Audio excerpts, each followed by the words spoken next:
Quero convidá-los a abrirem suas Bíblias no Salmo de número 130.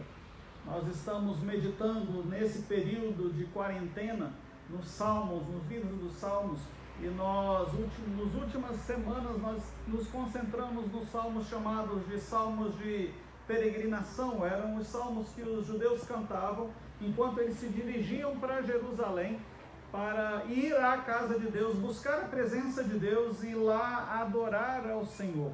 Eles são chamados de salmos de peregrinação ou cântico dos degraus, porque Jerusalém ficava a 750 metros acima do nível do mar, e da onde você estivesse em Jerusalém, basicamente você precisaria subir para estar na presença de Deus. Por isso o cântico dos degraus.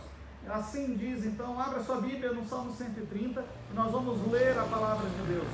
Já está aqui na projeção, você vai poder acompanhar também aí pela projeção. Assim diz a palavra de Deus: das profundezas clamo a ti, Senhor. Escuta, Senhor, a minha voz. Esteja alerta aos teus ouvidos as minhas súplicas. Se observares, Senhor, iniquidades, quem, Senhor, subsistirá? Contigo, porém, está o perdão para que te temam. Aguardo, Senhor, a minha alma o aguarda. Eu espero na tua palavra. A minha alma anseia pelo Senhor, mais do que os guardas pelo romper da manhã. Mais do que os guardas pelo romper da manhã. Espere, Israel, no Senhor, pois no Senhor há misericórdia, nele copiosa redenção. É ele quem redime Israel de todas as suas iniquidades.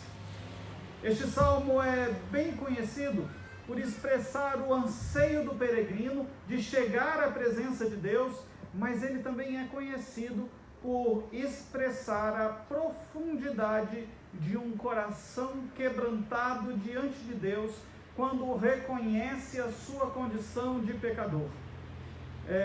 Não há referências nesse salmo de quando ele foi escrito ou de quem foi o seu autor. Aliás, nesse grupo desses 15 salmos, de salmos de peregrinação, que começam no Salmo 120 e vai até o Salmo 134, nós temos as seguintes autorias. Davi escreveu o Salmo 122, o Salmo 124, o 131 e o 134. Salomão escreveu de número 127, mas os outros 10 não há registro de quem os escreveu, são anônimos. Eles são dirigidos a todos nós que nos colocamos na presença de Deus e com o coração aberto, abrimos a nossa alma e louvamos a Ele. Na última sexta-feira, nós meditamos no Salmo 129 e muitos ficaram chocados com a dureza das palavras que o salmista coloca. E enquanto nós conversávamos sobre o Salmo 129, alguns falaram assim: olha, eu não teria coragem de falar isso desse jeito, mas o salmista falou. E o salmista falou para que você e eu entendamos que nós podemos abrir o nosso coração diante de Deus por uma única razão. Além dele ser o nosso Deus, ele já sabe o que passa dentro dos nossos corações e mente. O Salmo 129, ele fala das dificuldades que nós enfrentamos, humanamente falamos, quando nós nos deparamos com a violência do dia a dia, com a crueldade do homem, com as armadilhas e ciladas que são colocadas diante de cada um de nós. E aqui no Salmo 130, o salmista vai falar das lutas contra o pecado que nos impede de ter um relacionamento com Deus, um relacionamento profundo.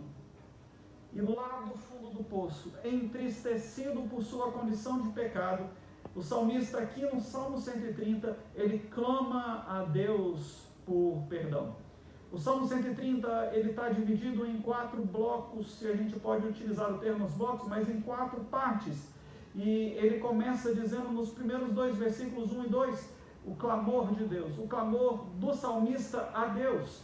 No versículos 3 e 4, Deus o convida a argumentar. É como se Deus olhasse para o salmista e falasse: você está pedindo perdão?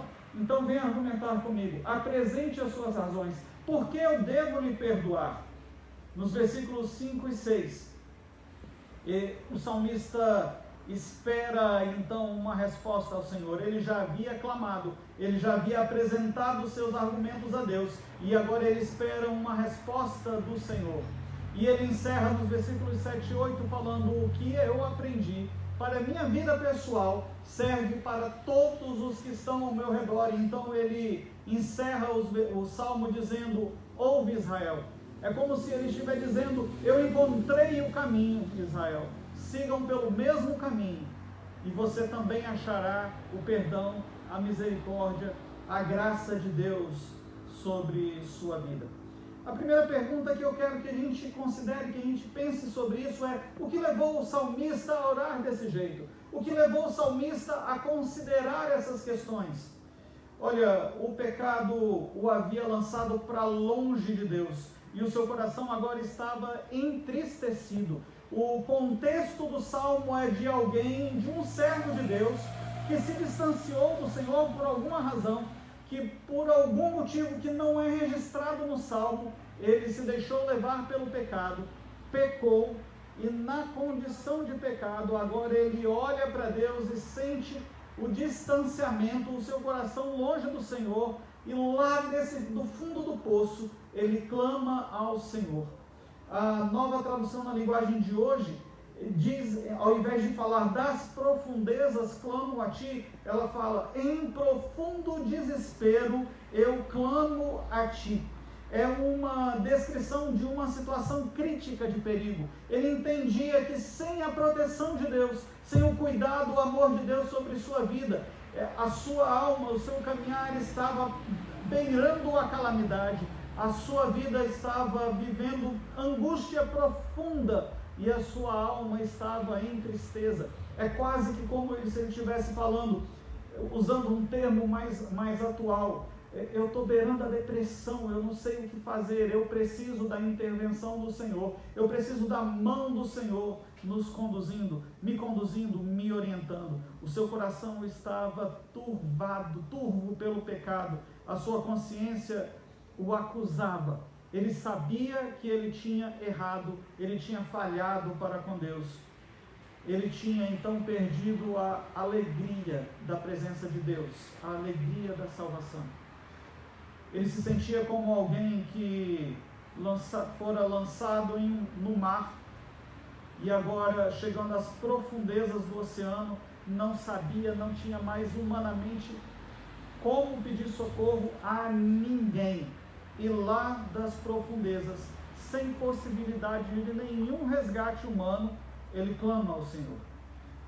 É interessante que o salmista perde a alegria da salvação, mas ele sabe a quem recorrer. E isso nos dá um indicativo de que, mesmo às vezes entristecidos por causa do pecado, não significa que Deus nos abandonou, Deus se distanciou de nós. Ele havia perdido a alegria da salvação, mas não a sua salvação. Ainda havia no coração do salmista tristeza pelo que ele havia feito. Ainda havia no coração do salmista o desejo da reconciliação com Deus. Ainda havia no coração do salmista um clamor para que ele fosse perdoado e que sua vida então fosse restaurada. Esse, irmãos, é o retrato de um crente que pecou. Essa é a descrição. O Salmo descreve alguém, um servo de Deus, que caiu em pecado e que agora está sofrendo a ausência da graça de Deus em sua vida, porque o pecado nos separa da vontade e da presença de Deus. Nós servimos a um Deus Santo, e o Deus Santo não pode conviver com o pecado. Sua alma então estava vivendo uma batalha intensa entre fazer a vontade, realizar os seus desejos carnais, o desejo do mundo, ouvir e seguir a orientação de Satanás, e o prazer em estar na presença de Deus.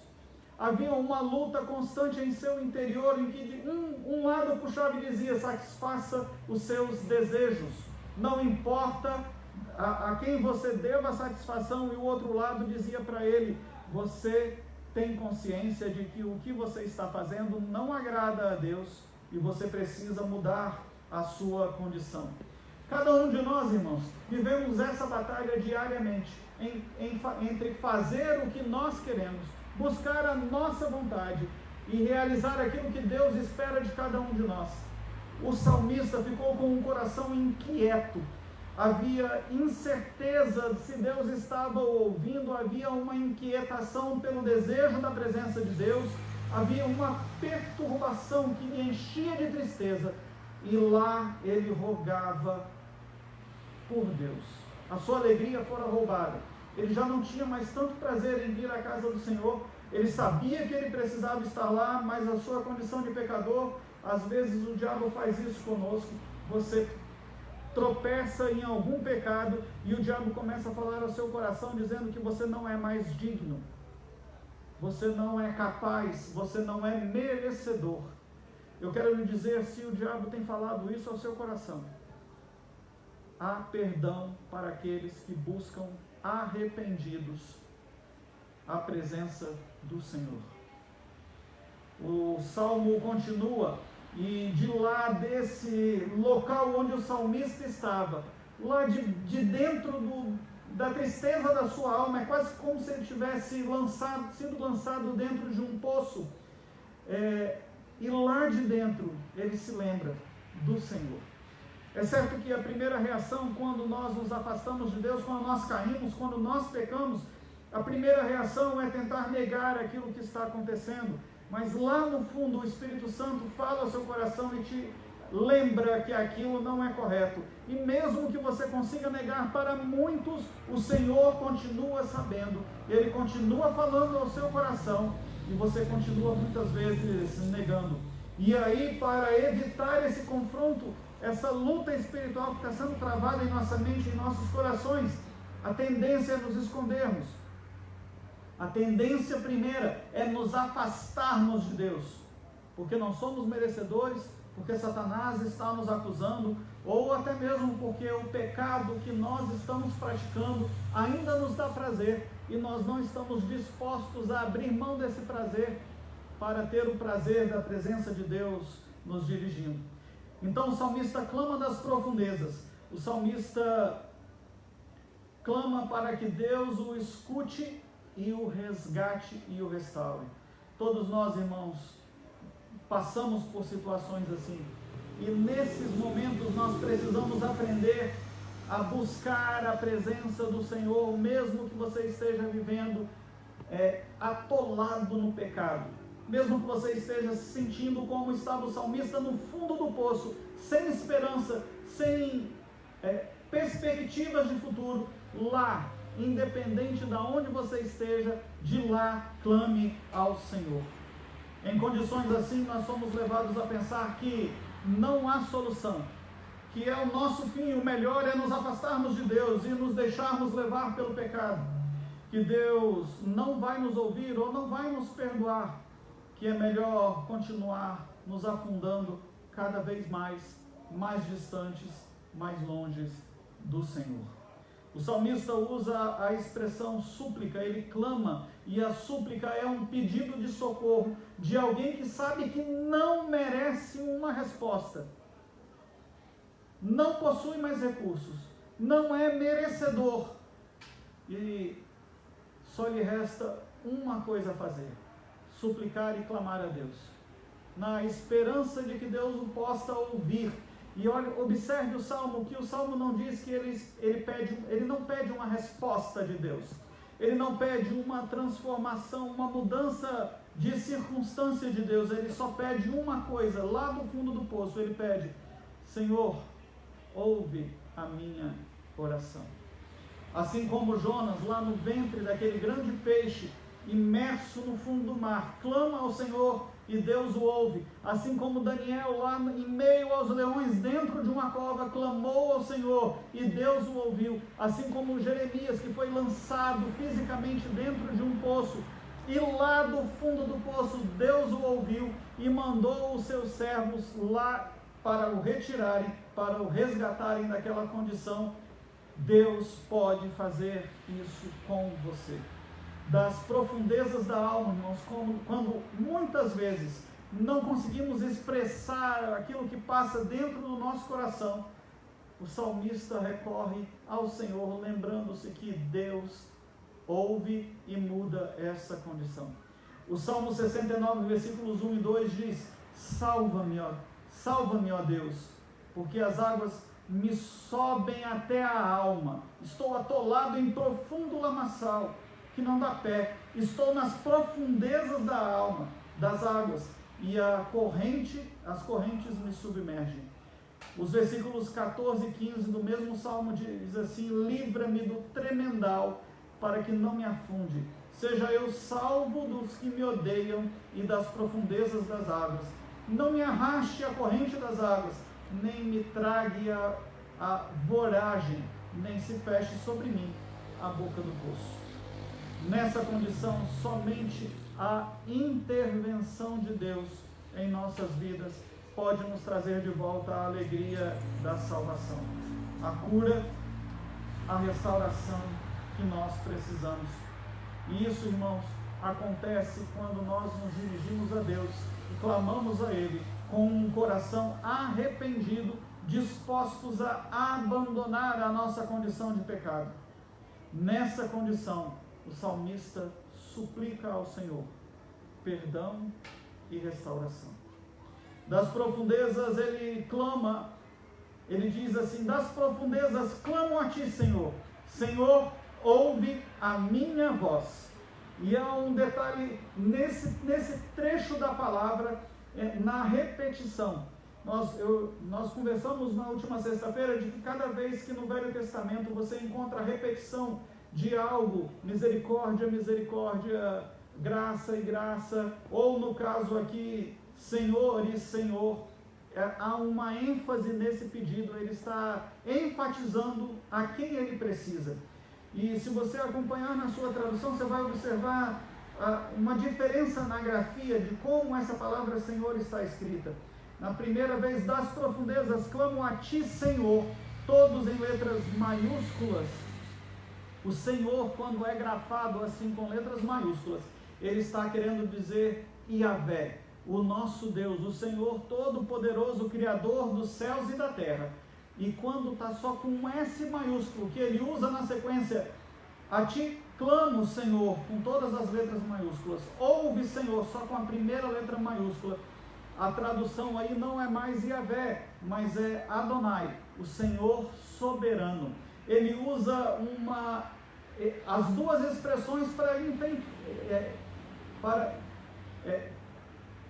estimular, para enfatizar que Yahvé é o Senhor Todo-Poderoso, soberano, Criador dos céus e da terra, e só Ele tem poder para mudar a nossa realidade.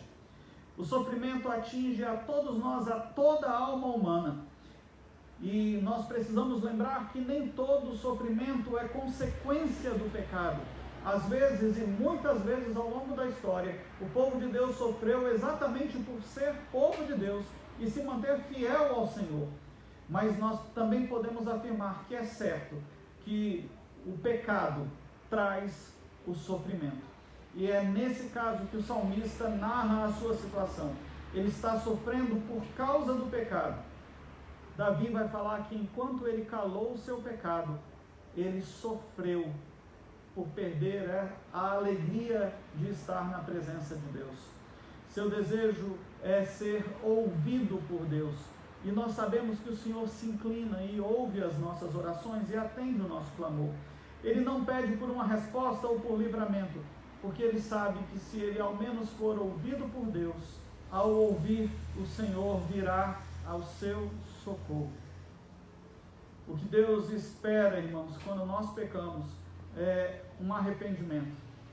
O que Deus espera quando nós nos distanciamos dele é que a nossa oração se torne assim como a do salmista, um clamor por saber que eu não tenho recursos para enfrentar aquilo que eu preciso, e a certeza de que um coração arrependido se volta para o Senhor e o Senhor irá nos ouvir. O salmista reconhece a sua condição e sabe que ao clamar, o Senhor virá ao seu socorro.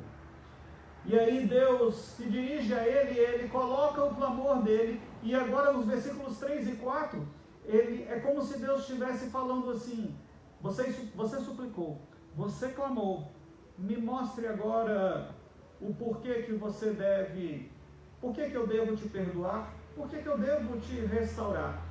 E isso já nos dá uma informação preciosíssima que nós precisamos aprender. Irmãos, nós precisamos aprender que orar é nos apegar a Deus, é lutar com Deus e clamar por aquilo que nós precisamos.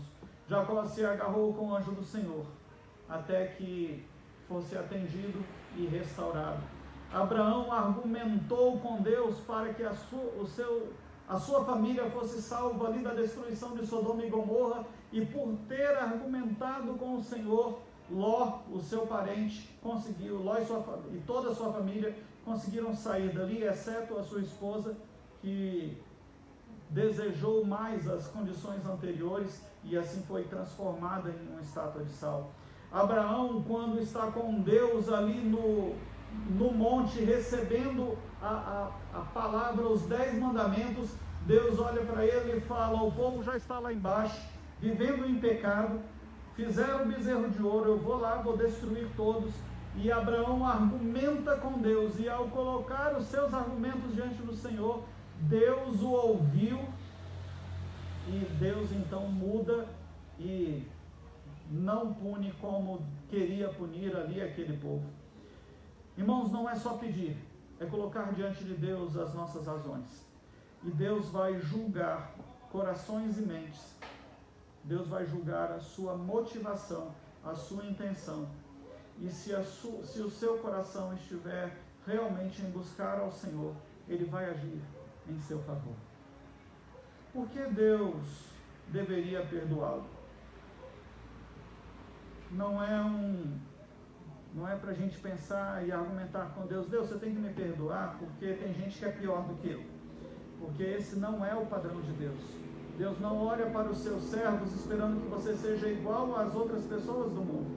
Deus olha para os seus servos e falando: o padrão de comparação é Jesus, meu filho, e é com ele e nele que nós devemos nos equiparar, buscarmos ser semelhantes a ele. Não dá para você chegar diante de Deus e argumentar com ele: olha, Deus, é melhor se eu ver direito porque a culpa não foi minha, porque Deus sabe de todas as coisas. Talvez esse argumento funcione até dentro de casa, mas Deus sabe de todas as coisas. O salmista conhecia Deus e sabe que o nosso Deus é um Deus santo e a santidade dele extermina o pecado. Mas se o Senhor for aplicar a justiça, não vai sobrar ninguém.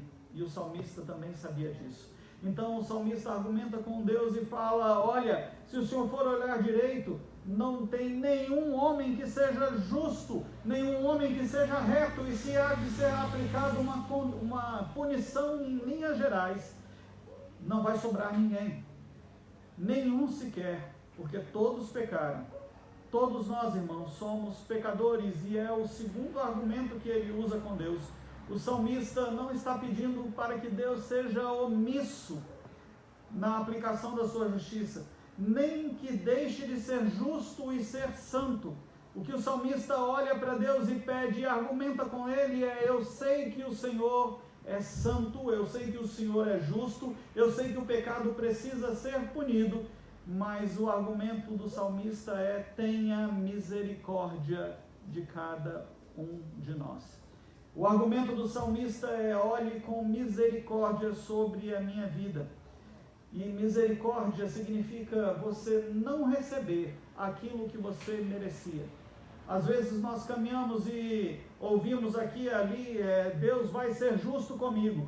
Irmão, se você pedir para que Deus seja justo com você, a justiça de Deus, ao se manifestar sobre sua vida, talvez não sobre muita coisa da sua vida, porque todos nós somos pecadores. Só nos mantemos na presença de Deus por uma razão: por causa das misericórdias do Senhor que se renovam sobre nossas vidas a cada manhã. Por isso o salmista continua, e o próximo argumento dele é: contigo está o perdão. Nós pecamos, irmãos, por ignorância, nós pecamos por desconhecimento, nós pecamos por omissão, mas também nós pecamos intencionalmente, querendo praticar o mal. O salmista sabe que Deus tem autoridade para julgar, condenar e destruir toda a humanidade, porque todos somos pecadores. Mas ele clama por um ato de misericórdia. O perdão está contigo. Deus tem autoridade para condenar, mas também o mesmo Deus tem poder e autoridade para agir com misericórdia para com todos aqueles que se arrependem. Só o Senhor pode perdoar. Só o Senhor tem esse poder. Só Ele pode perdoar porque Ele é Criador de todos nós. Só Ele pode perdoar porque é Ele quem tem o poder e a autoridade. Só Ele pode perdoar porque quando pecamos principalmente contra Ele. Porque todo o pecado é contra Deus. Se você mente e você sabe que a mentira é pecado, você sabe porque um dia Deus falou que a mentira é pecado. E ao mentir, você está desobedecendo ou atingindo primeiramente não ao seu irmão, não àquela outra pessoa, mas você está pecando primeiramente contra Deus. O pecado, irmãos, se pudéssemos resumir o pecado em uma palavra, seria desobedecer. A desobediência é o primeiro e o principal pecado que nós cometemos. O salmista sabe que em Deus há o perdão e só em Deus há a reconciliação. Ele conhecia a história dos homens de Deus que alcançaram esse perdão, como Abraão, como Davi, como a condição do povo de Deus ali no deserto, por várias vezes se distanciaram do Senhor e Deus agiu com favor, graça e misericórdia sobre a vida deles. O perdão, irmãos, não é liberado de graça, mas pela graça. Não é algo que cai do nada, mas alguém paga o preço em nosso lugar. Há um preço a ser pago. O pecado tem que ser punido, a fim de que a dívida seja paga, porque sem derramamento de sangue não há remissão de pecados. No Velho Testamento, os animais eram sacrificados em substituição ao pecado daquele que apresentava o sacrifício. E isso era apenas um símbolo de um perdão temporário, por isso que tinha que ser repetido várias e várias vezes. Mas no Novo Testamento, esse pecado, essa forma de ser perdoado em Jesus Cristo é feito de uma vez por todas. O sacrifício do Velho Testamento aponta para Jesus, que se entrega e pelo derramar do seu sangue, vertido na cruz, traz o perdão e a remissão sobre a vida de cada um de nós. Por fim, ele fala assim: olha, Senhor, o Senhor é santo, o Senhor é justo, se for aplicado a todos os homens, não vai sobrar nenhum homem. Mas há uma outra razão, uma última razão para que o Senhor venha agir com misericórdia. É porque a sua graça manifestada na minha vida e na vida daqueles que estão na mesma condição, vai gerar temor e adoração a todos que virem. No fim e ao cabo, a manifestação de perdão vai gerar o desejo de mudança, vai trazer esperança a outros que estão trilhando o mesmo caminho. Quem compreende verdadeiramente o que significa ser perdoado, entende que é preciso temor, medo de se pecar, para não se quebrar mais uma vez esse nosso relacionamento com Deus. Luiz Saião define temor assim: temer é adorar a Deus com reverência que lhe é devida. Talvez então, depois de meditarmos em tantas coisas aqui, uma pergunta venha a surgir em nossos corações: por que muitas vezes as nossas orações não são ouvidas? E eu acho que a resposta passa pelo fato de que muitas vezes o nosso relacionamento com Deus por meio da oração se limita a simplesmente pedir. Não há um diálogo, é só um me dá. Como crianças mimadas, muitas vezes nos jogamos no chão fazendo pirraça. Isso pode funcionar com seus pais, mas com Deus isso não funciona. Às vezes seus pais vão atender uma pirraça para evitar uma situação constrangedora, mas Deus não vai se deixar convencer pelas pirraças que muitas vezes nós fazemos. É preciso diálogo, irmãos, conversa, e isso se diz respeito à oração. E a oração gera intimidade, traz a comunhão, mas isso precisa ser feito com inteireza de coração. Se a sua oração não for uma oração que leve ao clamor diante do Senhor, que transformação há? Vai ser apenas automático, autômato, sem vida, sem brilho. O salmista parte para a terceira parte do salmo e ele traz então a esperança. Ele começa falando: eu espero uma resposta do Senhor. Ele pede o perdão e deseja a resposta do Senhor. E eu quero lhe dizer que se você está vivendo como um salmista, mesmo que ainda não se saiba que o seu pecado não foi revelado, mas você está vivendo em tristeza, se você perdeu a alegria de estar na presença de Deus, mas hoje, se você escutar e clamar ao Senhor por mudança, por transformação, Deus há de ouvir e vir ao seu encontro e responder a sua oração. Espere no Senhor, mas espere com todo o seu coração. Espere confiando nas promessas de Deus, porque as promessas de Deus nos dizem que nós podemos esperar, e um coração contrito diante do Senhor, Ele vai responder, Ele vai nos ouvir. Espere ansiosamente, como um soldado espera pelo fim do seu período de guarda com o nascer do sol. Como uma mãe que está nos últimos momentos de gestação, está também ansiosa para aquela criança nascer e poder pegá-la em seus braços, mesmo sabendo da luta e da dificuldade que muitas vezes representa o parto.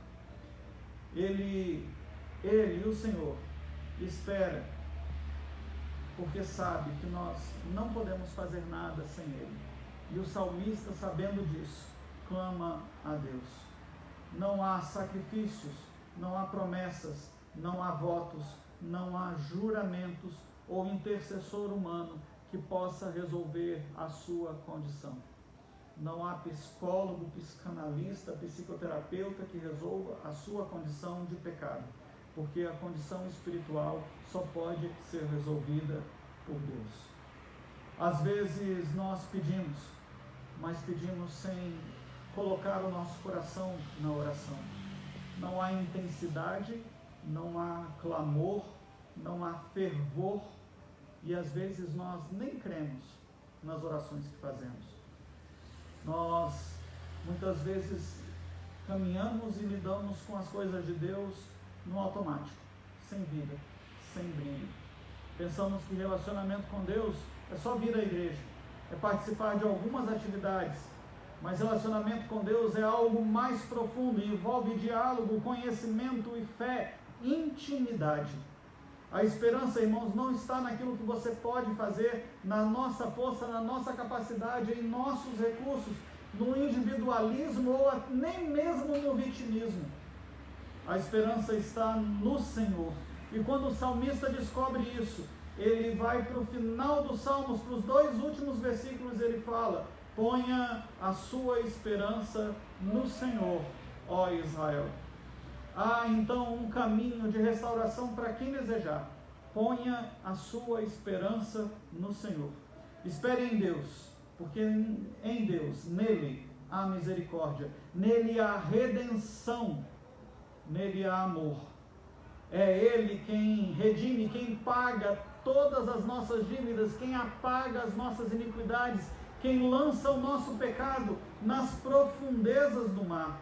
E essa, irmãos, o salmista encerra fazendo essa declaração, que é uma declaração de vitória. Alguém que estava no fundo do poço, no início desse versículo, no início desse salmo, chega ao final dele dizendo: a minha esperança e a minha salvação está no Senhor. Confia nele e ele irá te ouvir. Não há nada mais importante nessa vida, irmãos, do que ter o perdão dos nossos pecados. pode nos faltar qualquer outra coisa: saúde, dinheiro, amigos, famílias, recursos. Tudo isso pode nos afetar e irá nos afetar, mas apenas para essa vida. Mas se nos faltar perdão, isso vai nos atingir por toda a eternidade. E sem perdão, nós teremos que passar uma eternidade distantes do Senhor. Nós precisamos ter certeza, então, da salvação. Se você perdeu a alegria por causa de uma condição de pecado, se você entende que o pecado tem te separado de Deus e isso tem deprimido a sua alma,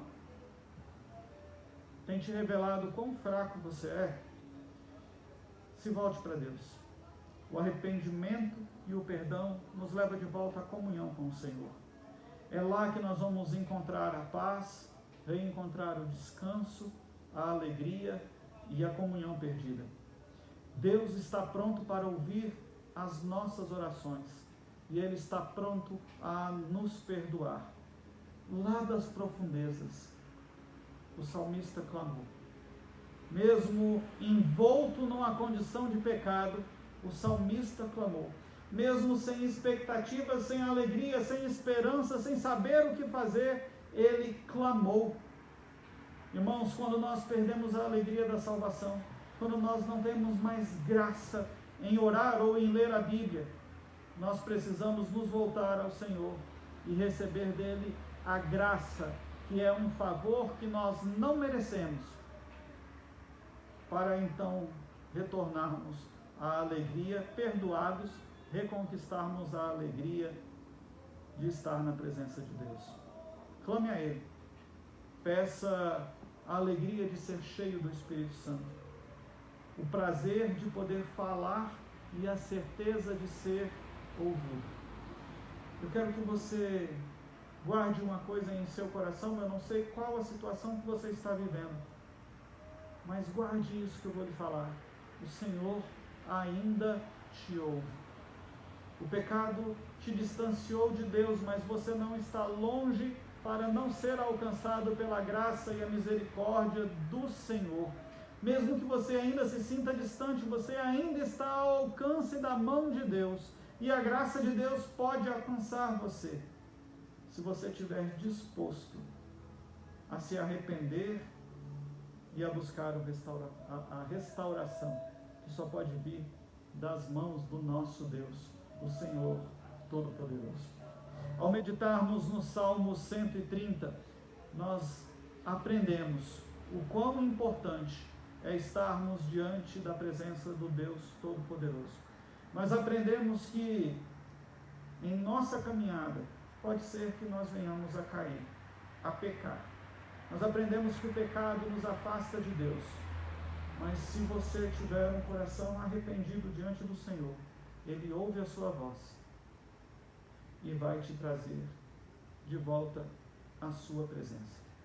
Aprenda a esperar em Deus, mas primeiro aprenda a buscá-lo com interesse de coração. Eu quero lhe convidar a fechar os seus olhos. Aí onde você está, aqui nos carros, ou nos acompanhando em casa pelas redes sociais. Fecha seus olhos. Eu não sei como você está andando, espiritualmente andando com o Senhor, mas eu sei que Deus tem restauração para a sua vida. Deus continua ouvindo, mesmo que você se sinta como salmista dentro de um buraco. Deus ouve a sua oração e vai responder o seu clamor. Talvez você esteja vivendo à beira de uma depressão ou já envolvido em uma depressão. Clame daí. O Senhor há de te ouvir e há de trazer livramento para a sua vida. Se o que você está vivendo é fruto de uma condição de pecado, entregue isso para Deus agora, mesmo que sua oração nessa hora seja: Senhor, eu não sei se eu tenho forças para abandonar, mas hoje eu entendo que eu preciso abandonar. Me ajuda na minha pouca fé. Restaura a minha caminhada. Reforça os meus passos diante da tua presença. Peça perdão ao Senhor. Se lembre do que o salmista diz: com Ele está o perdão. O perdão que você precisa, a alegria, o brilho da comunhão, aquilo que havia se apagado, se desgastado por conta de hábitos e pecados recorrentes e repetidos. Deus está falando para você hoje: você pode ter isso restaurado. Então, aí onde você está, feche os seus olhos. Feche os seus olhos e ore comigo assim. E diga assim: Senhor, como salmista, Senhor, eu quero me colocar diante da Tua presença e clamar por Teu perdão sobre minha vida. Apresente diante de Deus os seus pecados. Aí onde você está. Talvez você não se sinta à vontade de expressá-los em voz alta, ter alguém do seu lado. Mas aí onde você está, com sua mente voltada para o trono de glória, se coloque diante do Senhor e agora fale: Senhor, me perdoa. E peça, diga a Ele o porquê que Ele deve te perdoar. O que você fez que o desagrada, e apresente diante do Senhor o porquê que você deve ser perdoado. Diga a Ele o quanto você sente falta.